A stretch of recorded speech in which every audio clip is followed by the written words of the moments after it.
Hello again! The job I took up consumed my life without me even knowing it. However, I got vacation days. So, let us journey forth into the fantasy that is Nosgoth.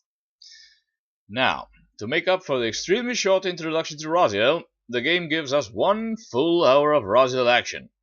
We last left our lovable wraith in a cemetery searching for a way into the physical realm. So, without further ado, let's get going. As we enter the cemetery proper, we are immediately assaulted by a couple of ghouls, whom we devour, and then just ignore the rest because we are going to see a lot of them today and can't be asked to delay our return to the mortal realm of Nosgoth.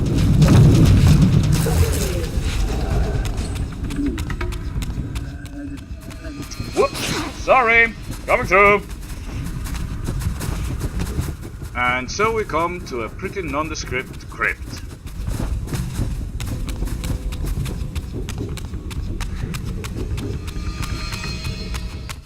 With a huge ass hallway.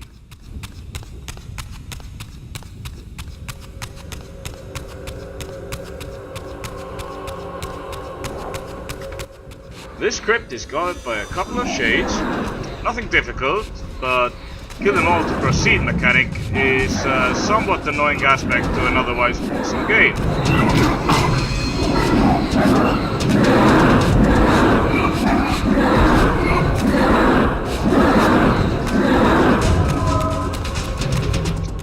Once the shades have been dealt with, we phase through the bars and discover, well, let's let Raziel have this one, shall we? In this crypt, I discovered ethereal gases rising from the mouldering corpse within.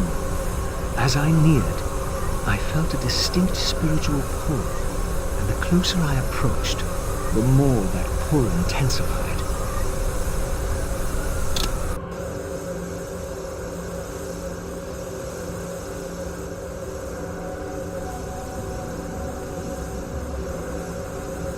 In the end, it was not difficult. I projected myself down into that tomb and found myself reborn into the material world. It was a loathsome vessel, but with an effort of will, that too could change.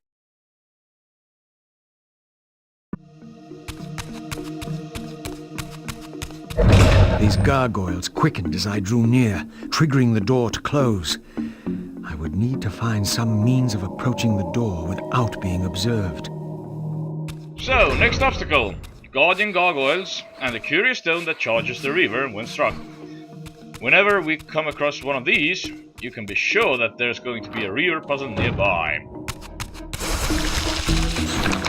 Oh, looky here! More attack tentacles!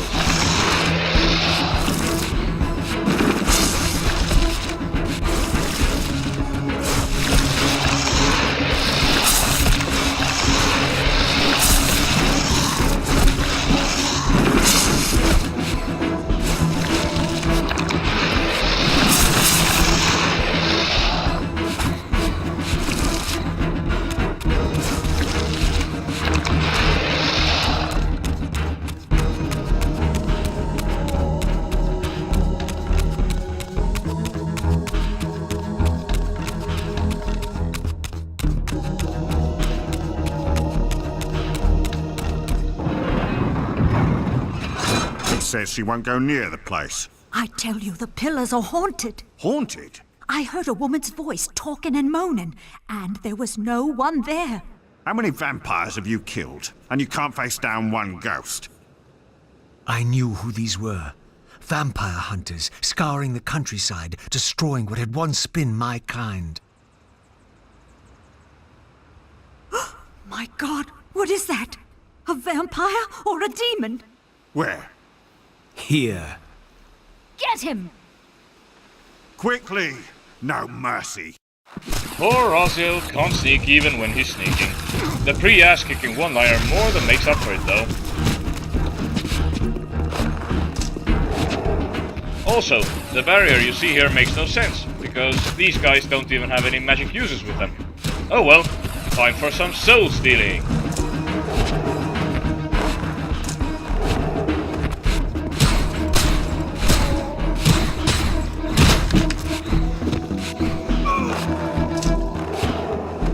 These were Mobius's hunters, mercenaries enlisted in his crusade to exterminate the vampires. His insignia was unmistakable. But this meant I'd been captive in the underworld for centuries. I had lost 500 years. Then I knew what ghost it was that haunted the pillars. Ariel, the spectre of the murdered Balance Guardian. Perhaps she could provide the answers I sought. But first I would have to find a way out of this cemetery. So, Ariel is at the pillars, Raziel is 500 years in the future from the last game, and that puts him in the timeline of the events of Blood Omen 1. This temple's facade hinted at some ancient vampire origin, for it bore the sign of the Reaver and was marked with the elemental symbol of light. The mystery of the Reaver might be answered within, but this edifice was too high for me to reach. As you may have noticed, in the style of the game's narrative nature, we are going to have a lot of descriptive narrative. We grab a health pie, awesome camera work guys, really, and return to where we emerged from originally.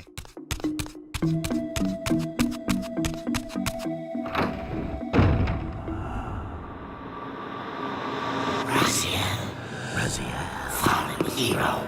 Renegade and traitor. What is this? How do you know me?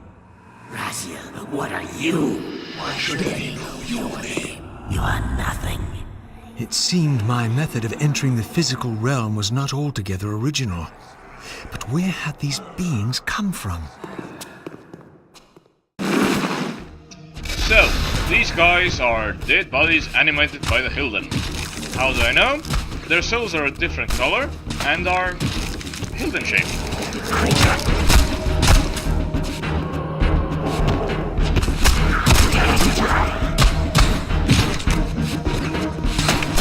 Here is also the first time we get to use the close-up soul-sucking animation in which Raziel slams the recipient on the ground and straight up rips the soul from its body. Awesome.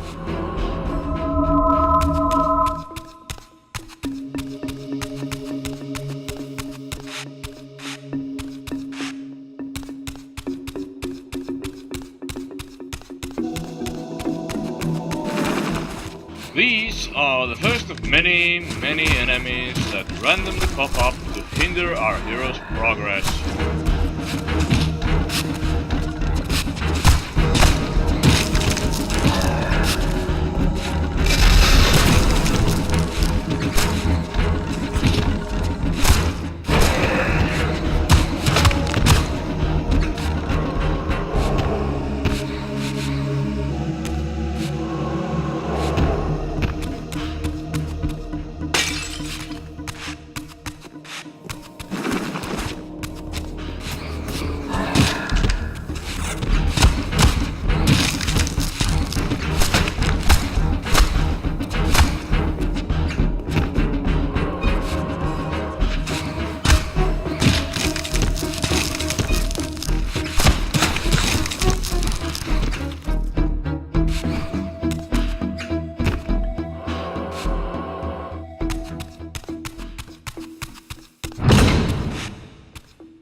Remember the place that was too high for Raziel to reach in the spectral realm? Well, we can swim up there now to find a simple block puzzle and an ornamental shield.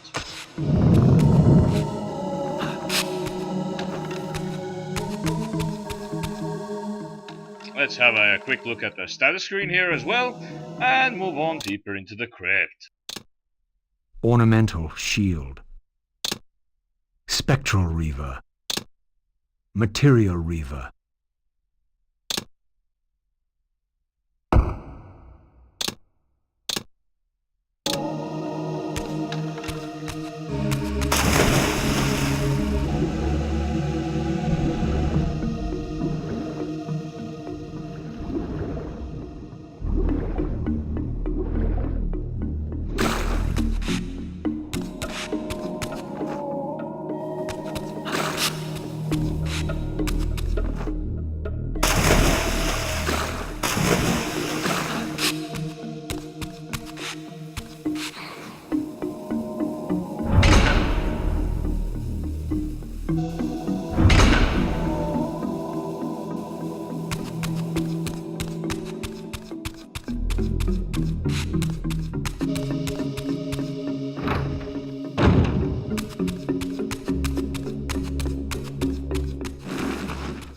predictable ambush. And now, on my next trick, booga booga booga!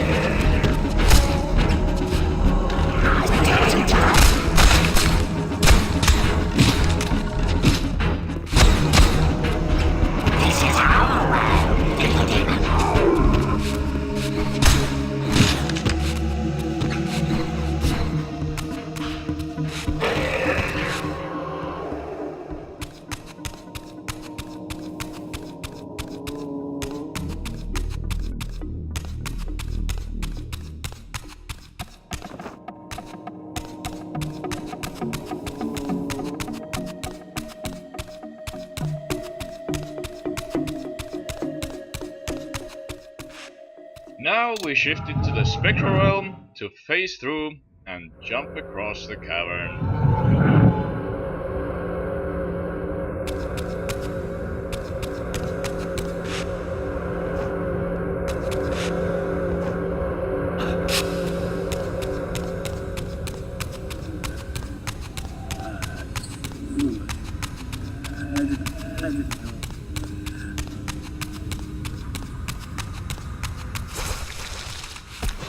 More tentacle and Raziel action!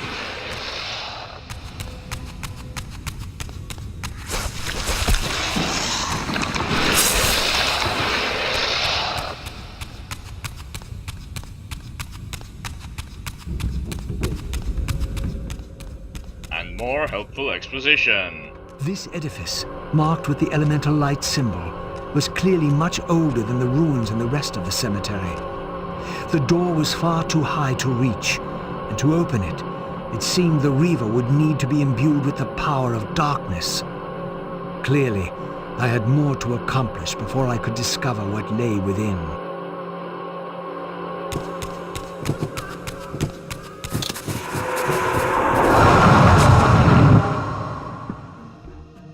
Very unsportsmanlike, firebombing a vengeful wraith before he's even manifested himself in the physical realm properly.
Yet another ambush!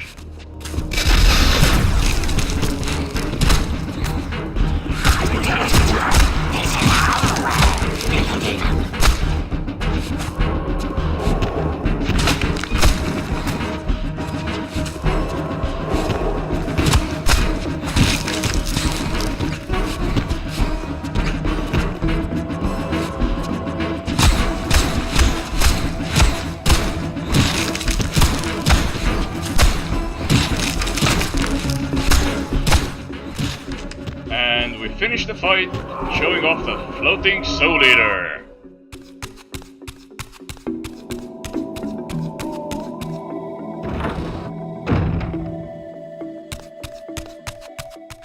What's that over there? A lot of humans waiting to be parted from their souls, and Raziel's first telekinesis rune upgrade. Also, take note that Raziel can only use telekinetic blasts and not hold enemies in place and throw them around like Kain does.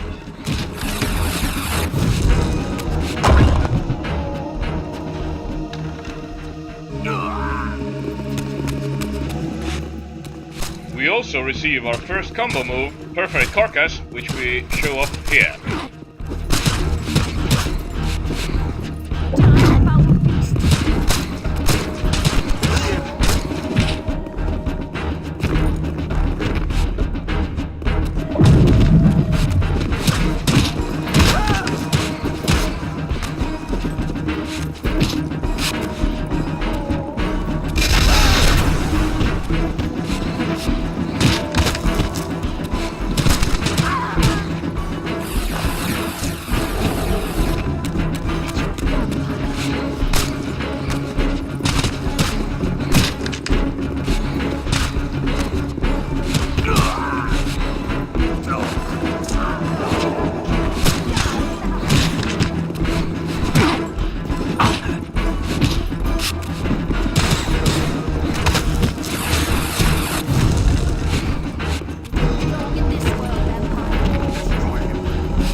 With the nuisances taken care of, it's off to the edifice that's too high to reach.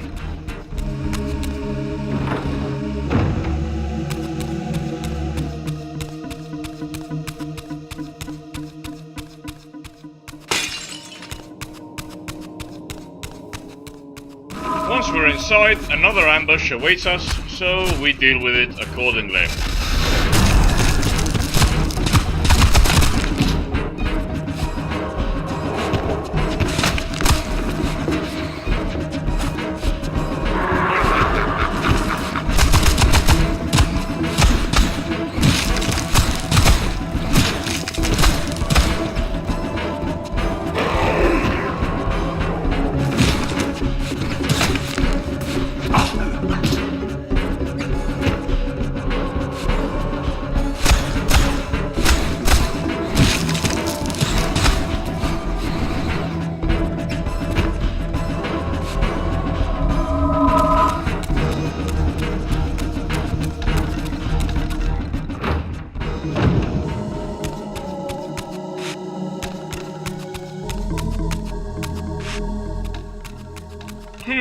Another edifice that's too high to reach.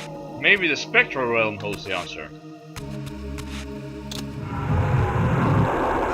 It does!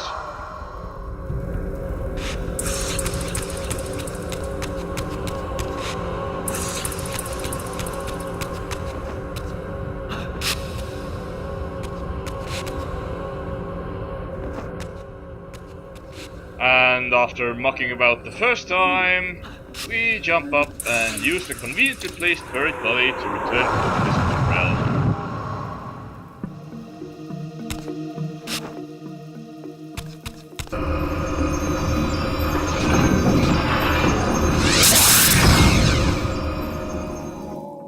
Then we go through the rear door and take a wandering look at the weird Stargate thing.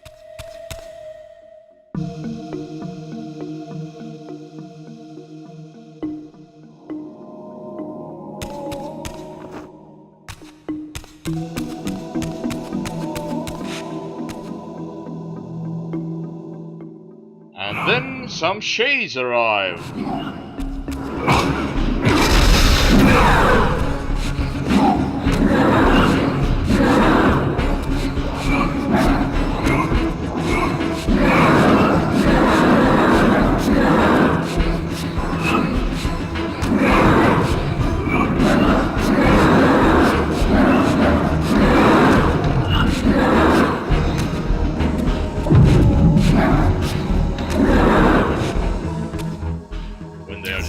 The gate activates, and we enter a distant planet. Oh, and prepare for a lot of expedition. As I stepped through, sorcery transported. This was clearly an ancient ruin of a vampire civilization. Perhaps here I would finally decipher the riddle of my destiny. Throughout these ruins, I found murals depicting the seminal events of vampire history. These scenes commemorated a great war between the ancient vampires and their rivals. In triumph, they banished their adversaries from the world, and raise the pillars as the lock that binds them. The image of the Reaver was inscribed throughout this place, always depicted with reverence. The vampire's holy weapon was destined to be borne by their prophesied hero, for whom it was forged. But if this was my destiny, why had the Reaver tried to consume me?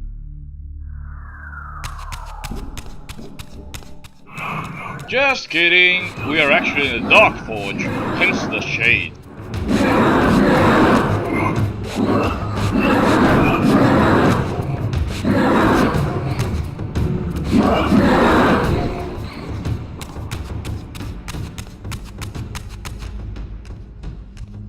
This scene depicted the appointment of the original vampire guardians, each summoned to serve when the pillars were raised. Each guardian is aligned to the principle of the pillar he serves, and the balance guardian is the axis of them all. Some bars? We know what this means.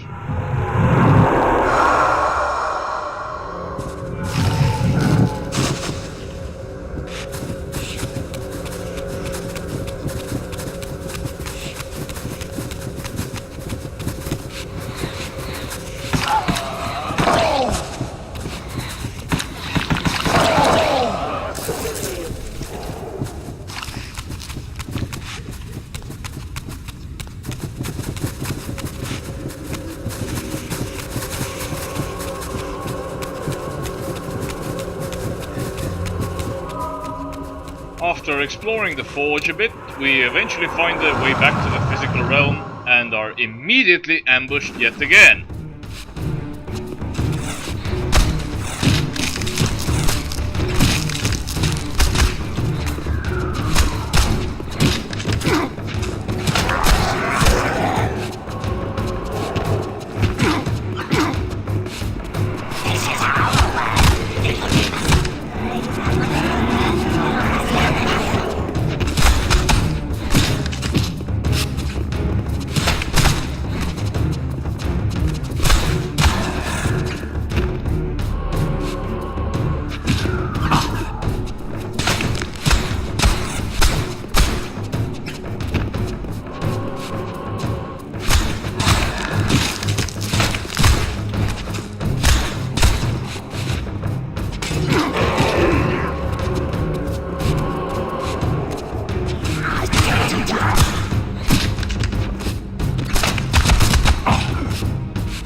Some tentacles stand in our way, but we ignore them and run towards the mystical light.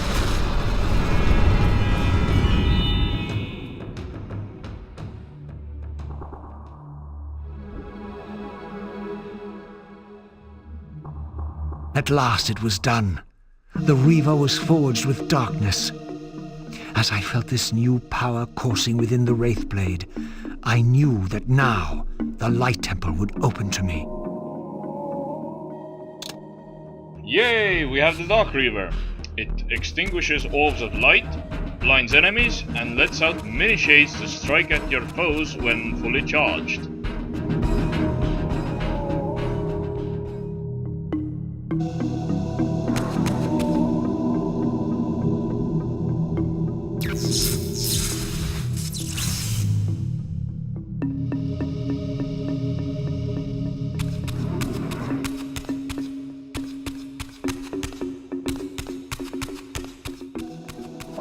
We go through the cracked door for a slice of pie.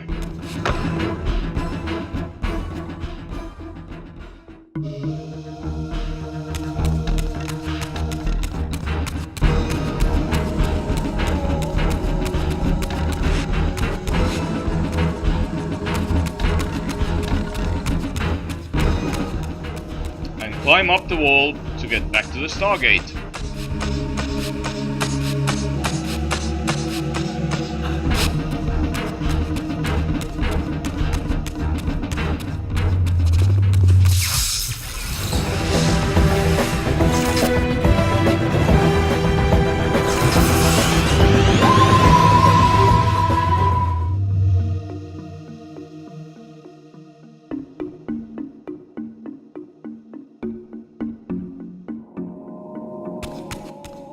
Once back in the cave, we can show you the final ability of the Dark Reaver, invisibility.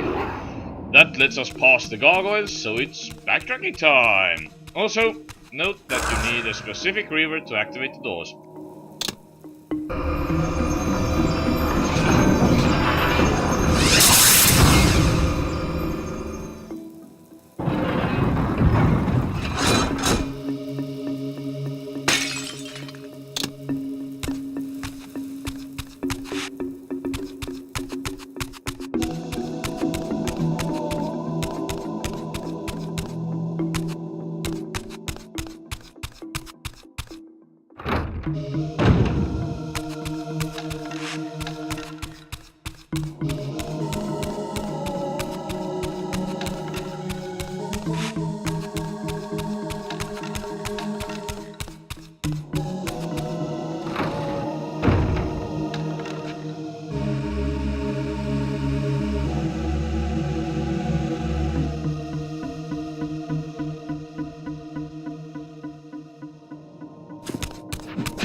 You there!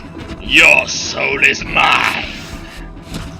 Once we're invisible, we are free to strike as we please, since our enemies will be standing by idly. Notice that while the invisibility effect is active, the Reaver will be unable to charge, something that reduces the combat potential of this awesome Reaver. It is also the only Reaver with this effect.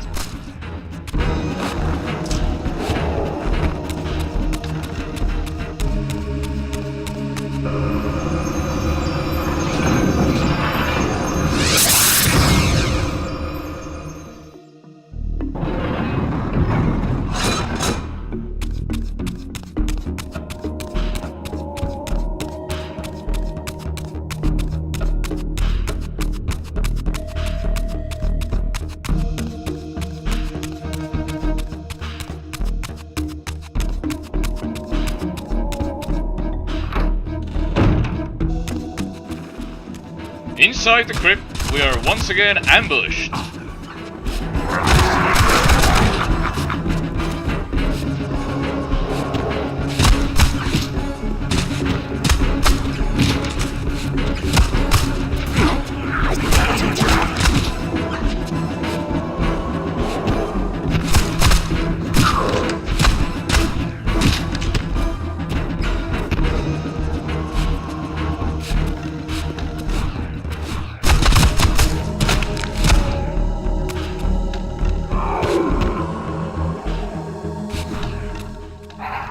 After which, we activate our Rikibaru skills and sneak past the gargoyle.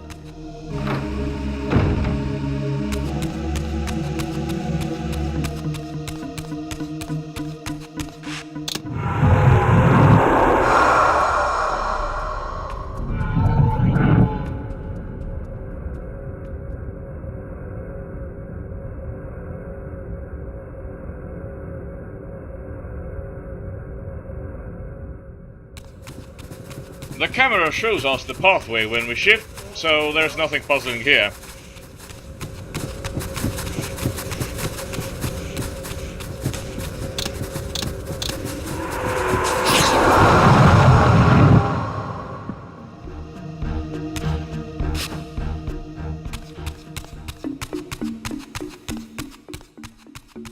Just a jump on the platform, shift to spectral, and jump the rest.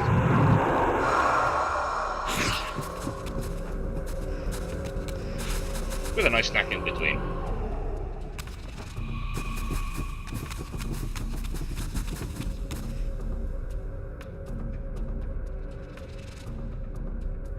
We have found the owner of this crypt. And who is it?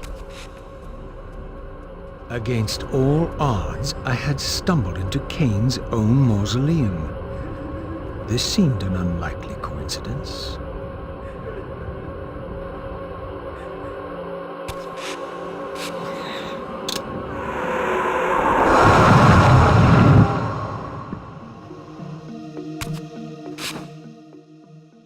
Kain!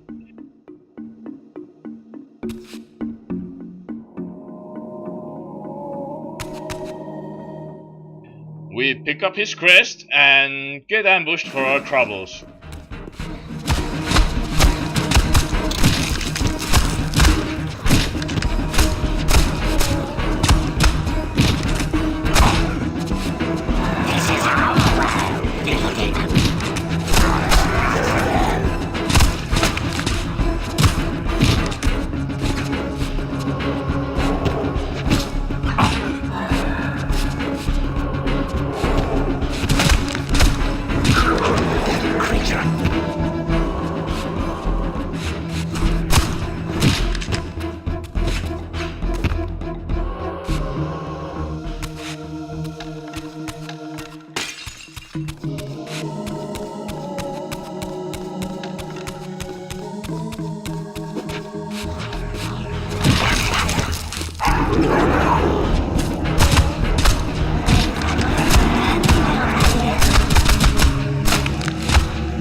We move Kain around a bit so we can progress.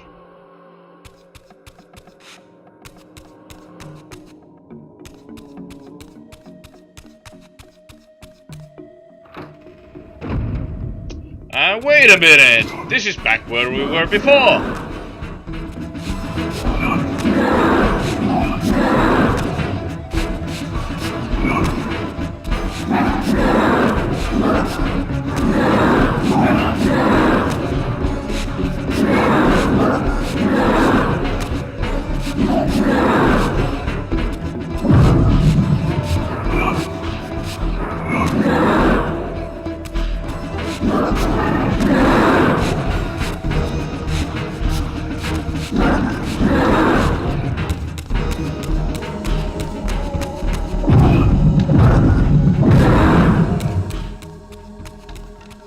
After the disposal of trash, we slot the family crest into the door.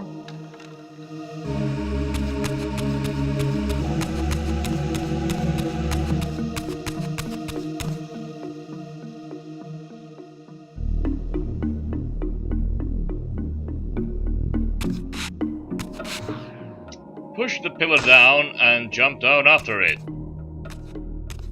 Then we pull it into place and prepare for epic jumping!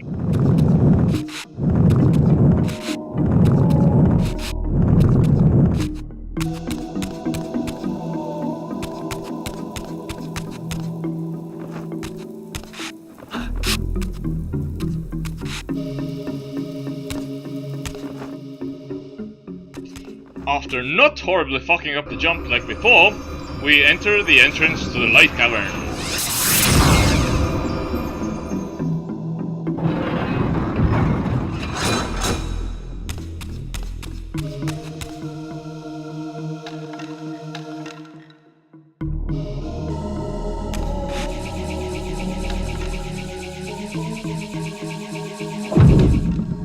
We try to shatter the skylight, just like we're told in the tooltip, but the awkward camera gets the better of us. Therefore, we climb up and get the second piece of the puzzle, which is a shiny stone.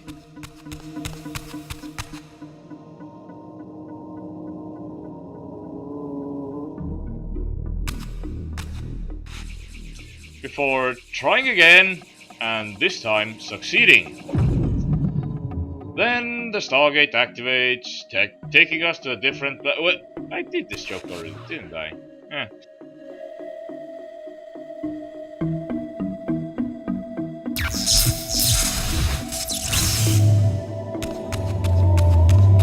Again, I experienced an odd sense of displacement.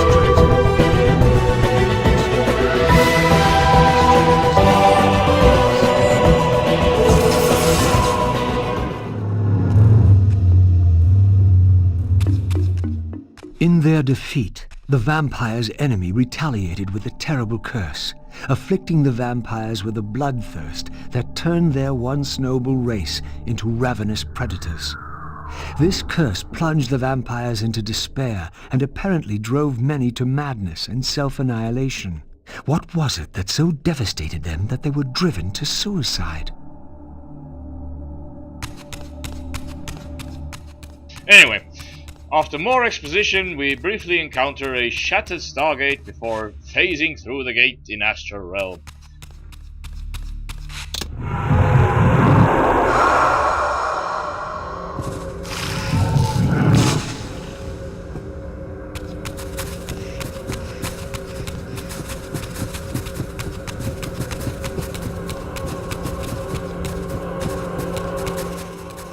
No need to search the place like before. There's a perfectly good pile of bodies right in the middle of the area, which we promptly take advantage of and quickly forge the river with the elemental power of light.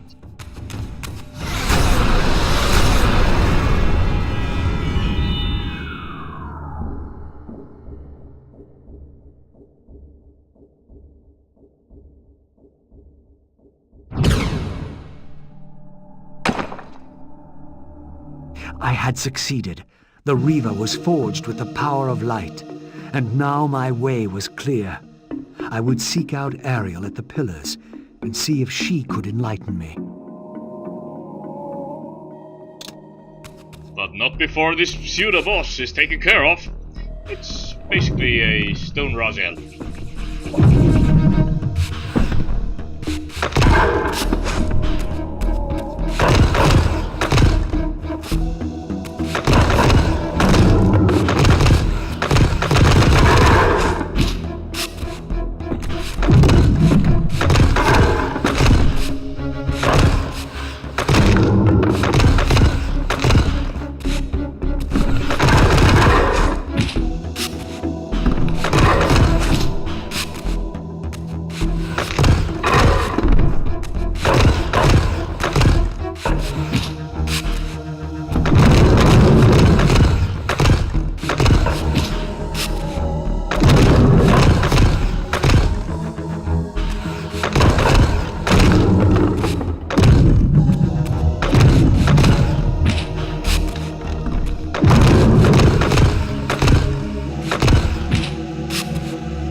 After destroying the stone golem, we search the immediate area for any awesome stuff.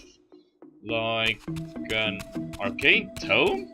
Phew, they aren't even trying, are they?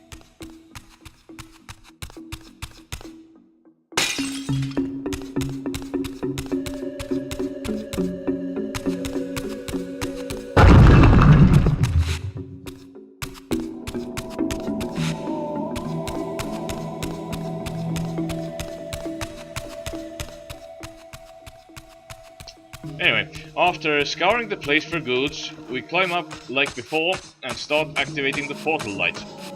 Like before.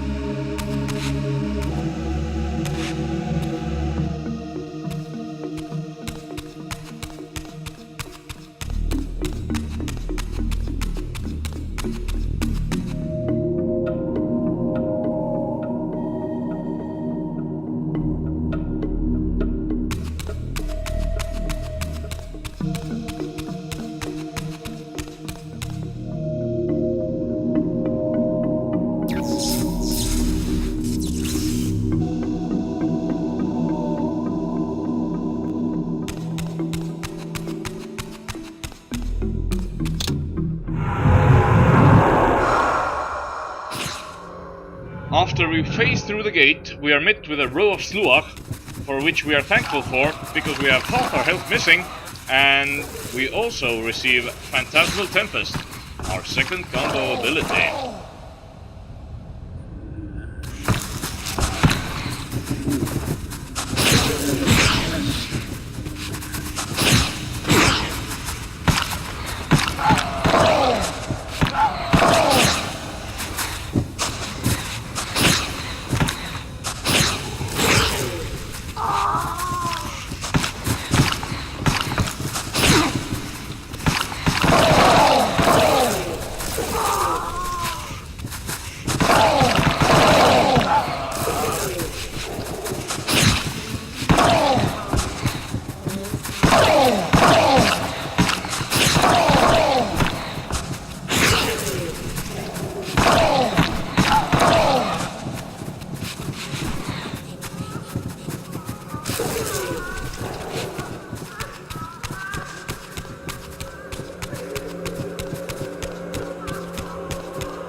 After the battle, we also quickly check our status. Don't you enjoy those voiceovers? Dark Reaver. Light Reaver. Perforate Carcass. Phantasmal Tempest.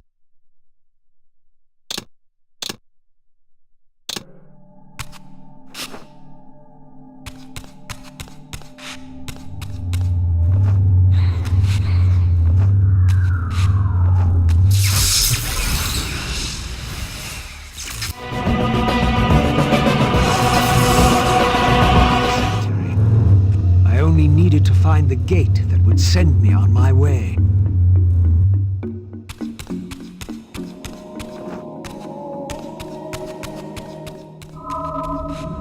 Well, what do you know? Another ambush with shades. Yeah.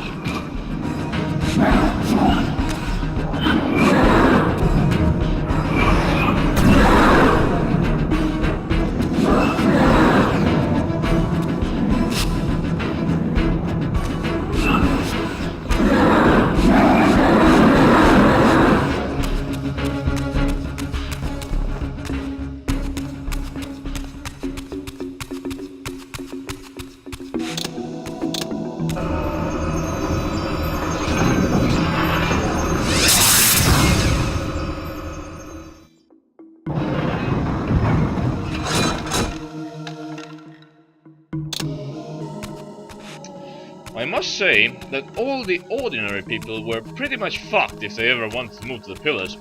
After all, they don't have an ethereal wraith blade bound to them, requiring repeated forging. But I digress.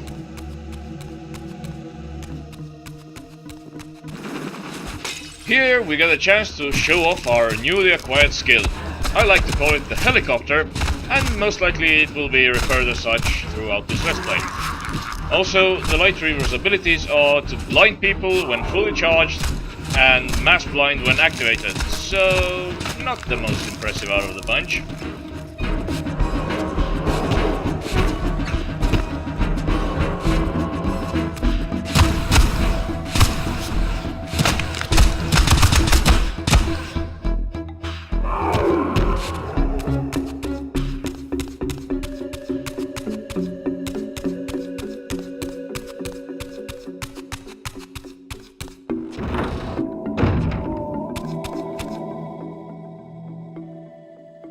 We got a wonderful overhead shot of where we need to go, so we obey.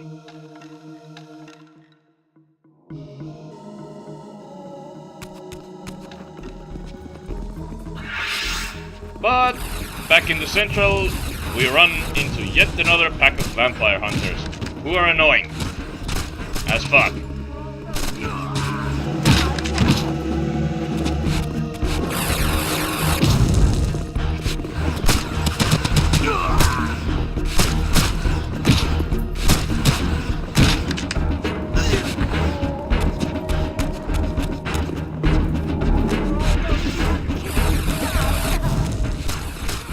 Also, take note of the spellcaster. She will be the bane of our existence with her ability to shield himself, throw fireballs, and fucking teleport!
Presenting Great Glitch number 246.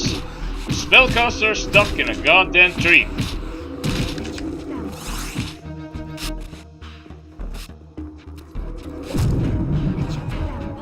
That's why eventually Raziel says, fuck it, and moves on to do other stuff, like getting the last piece of the health pie that we have ignored throughout the episode, the reason being that it is sealed with the power of light, and as such had no business here before.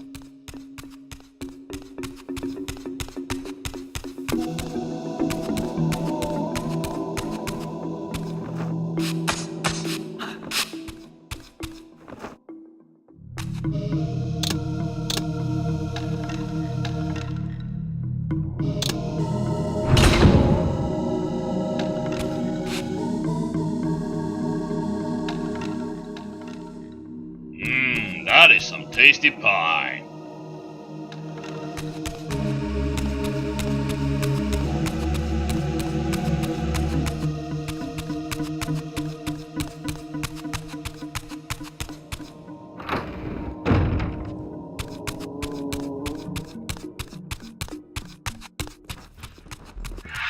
Once back in the courtyard, the wretched enemies have respawned, so we take the opportunity to build up our combo meter with them.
And then we're finally off to the Pillar Gates.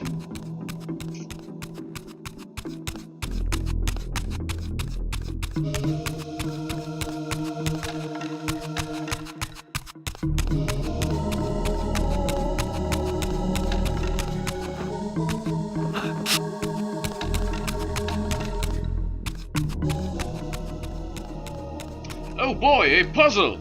Can you guess what needs to be done here? An ancient gate, sealed by the powers of light and darkness, barred the way to the pillars beyond. To depart this place and continue my journey, I would have to find the means to open it.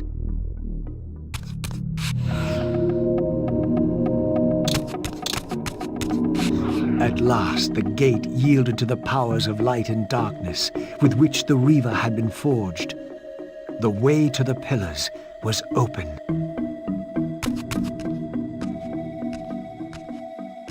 And that's another episode, folks. Join us next time for the time-traveling vampire searching for answers at the Pillars of Nosgoth.